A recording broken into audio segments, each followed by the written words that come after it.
آقا کی بارگاہ سے لے کر کے آیا کرتے تھے۔ ایک خاتون جو انصاری برادری کی تھی، اس کے دل میں بھی آ گیا میں آقا کی بارگاہ میں کوئی تحفہ لے کر کے جاؤں۔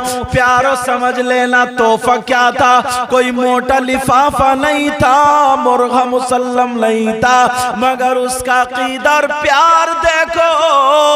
وہ روزانہ غسل کرتی تھی، خوشبو لگاتی تھی، اور 2 رکعت نماز پڑھنے کے بعد ایک کپڑا بننے بیٹھتی تھی، اور ہر تاغے پر میرے آقا کا نام لیا کرتی تھی۔ واہ زندہ باد۔ توجہ سمجھ میں آ رہی بات؟ الحمدللہ۔ اب ایک تاغا جیسے عورتیں سواٹر وغیرہ بنتی نا، پہلے اس وقت کپڑے، تو ہر تاغے پہ محمد الرسول اللہ، محمد الرسول اللہ، ہر تاغے پر۔ اور اس عورت نے کبھی اس کپڑے کو بغیر وضو ہاتھ نہیں لگایا۔ وہ چادر بن لی گئی، اس چادر پر حاشیہ بھی تھا۔ حاشیہ سمجھو بارڈر۔ یہ میرا رومال دیکھ رہے ہیں تو یہ کناری جو بنی ہوئی ہے، سمجھے، اس پہ وہ بھی تھا۔ حدیث میں آیا، اس کا ذکر اس لیے بتا رہا ہوں۔ اللہ اللہ، وہ چادر کو اس نے جو آقا کے نام سے بنی، اس نے طے بنائی، اب انتظار کرنے لگی کسی دن آقا کی بارگاہ میں پیش کروں گی، مگر آتی ہے بغیر وضو سے ہاتھ نہیں لگاتی ہے۔ اس نے چادر کی طے بنائی، اور بنانے کے بعد آقا کی بارگاہ میں حاضر ہو گئی، اور کہنے لگی پیارے آقا، ساری دنیا سے نرالے آقا، اے آقا میں آپ کی بارگاہ میں حاضر ہوئی ہوں، تمنا لے کر کے آئی ہوں، آرزو لے کر کے آئی ہوں، آقا میری تمنا کو، میری آرزو کو واپس نہ کرنا۔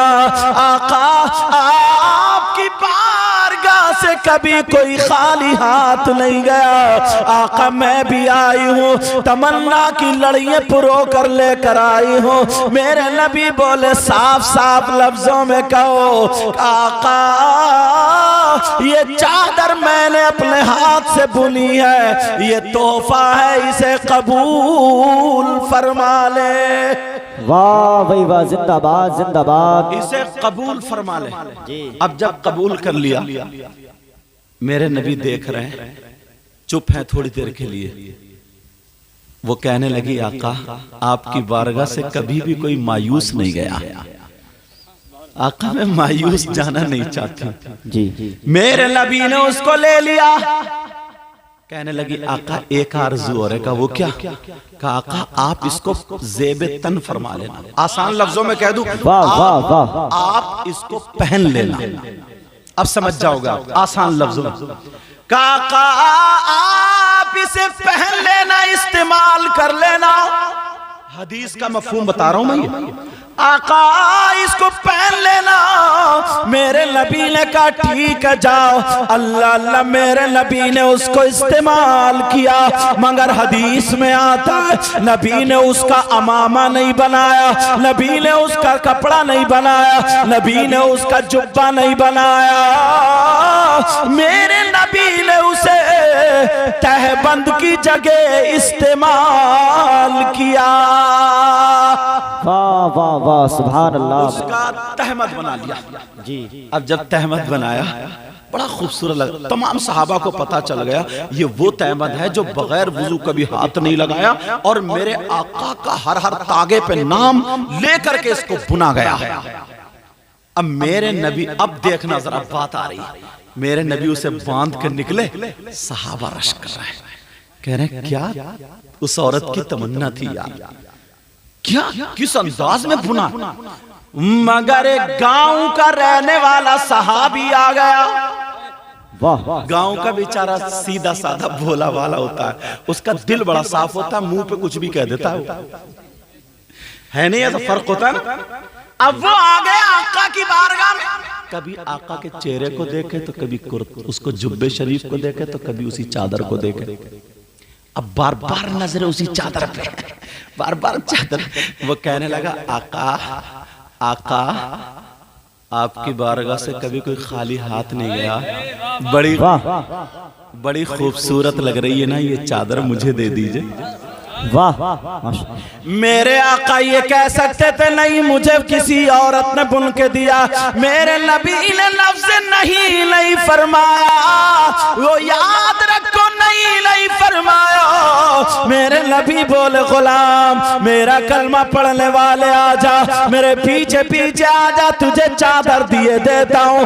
اللہ اللہ آگے آگے غلام ہے، پیچھے آگے آگے آقا ہے، پیچھے پیچھے غلام ہے، دونوں چلتے چلے جا رہے ہیں. میرے نبی حضرت عائشہ کے حجرے میں داخل ہوئے، وہ غلام باہر رہ گیا. جیسے ہی نبی اندر گئے، نبی نے دوسرا تہبند بنایا، باندھ لیا اور اس چادر کی تہ بنائی اس غلام کو دے دی. وہ غلام جو تھا اس چادر کو چومنے لگا، اس چادر کو آنکھوں سے لگانے لگا، اس چادر کو سینے سے رکھ لیا اور سینے سے لگا کر کے سر پہ رکھ کے پھر بعد میں سینے سے لگا کے جھومتا ہوا اور عشق میں جھومتا ہوا چل پڑا. جیسے ہی باہر نکلتا ہے، دو چار صحابہ نے جب دیکھا ارے یہ تو وہی چادر ہے جو میرے نبی کو کسی عورت نے دی تھی، یہ تو وہی چادر ہے جس پہ بغیر وضو ہاتھ نہیں لگایا تھا، ارے یہی تو وہ چادر ہے جو میرے نبی کو بہت زیادہ پسند تھی. جب اتنا کہا وہ صحابیوں نے اسے پکڑ لیا، پکڑنے کے بعد کہا پیارے ذرا بولو یہ چادر کہاں سے لائے ہو؟ یہ تو چادر نبی کی ہے. کہا مجھے معلوم ہے نبی کی ہے، میں نبی سے مانگ کر لایا ہوں، چرا کر کے نہیں لایا ہوں، میں نے نبی سے مانگی ہے، نبی نے مجھے عطا کر دی ہے. تمام صحابہ کہنے لگے ارے تو نے نبی سے کیوں مانگی ہے؟ کیا تجھے پتا نہیں تھا نبی کبھی منع نہیں فرماتے ہیں تو نے کیوں مانگی ہے؟ وہ کہنے لگا مجھے اچھی لگ گئی. تو وہ صحابہ کہنے لگے ارے کہ تیرے اندر اتنی ہمت آ گئی، تیرے اندر اتنی جرت آ گئی، تیرے اندر اتنی طاقت آ گئی کہ تو نبی کا پہنا ہوا کپڑا پہنے گا، نبی نے جو استعمال کر لیا وہ کپڑا استعمال کرے گا. ارے نبی جس کو چاہتے تھے، جو نبی کو کپڑا پسند تھا، تیرے اندر اتنی ہمت ہے کہ تو نبی کا پہنا ہوا کپڑا پہنے گا. بینگر پور کے غیور مسلمانوں، آج تم نے نبی کی محبت میں پیدائش رسول کے موقع پر اپنے گھر بار کو، اپنے گھر بار کو چھوڑ کر کے جو میدان میں آ کر کے بیٹھ گئے ہو، جنگل میں اس روڈ پہ آ کر کے بیٹھ گئے ہو اور خوش ہو رہے ہو، اپنی قسمت پہ ذرا ناز کرنا. اس صحابی رسول کا جواب سنو جو گاؤں کا رہنے والا تھا، جو دیہات کا رہنے والا تھا. اس نے کہا بھائی ذرا میرا ہاتھ چھوڑو، میں تمہیں بتاتا ہوں میں نے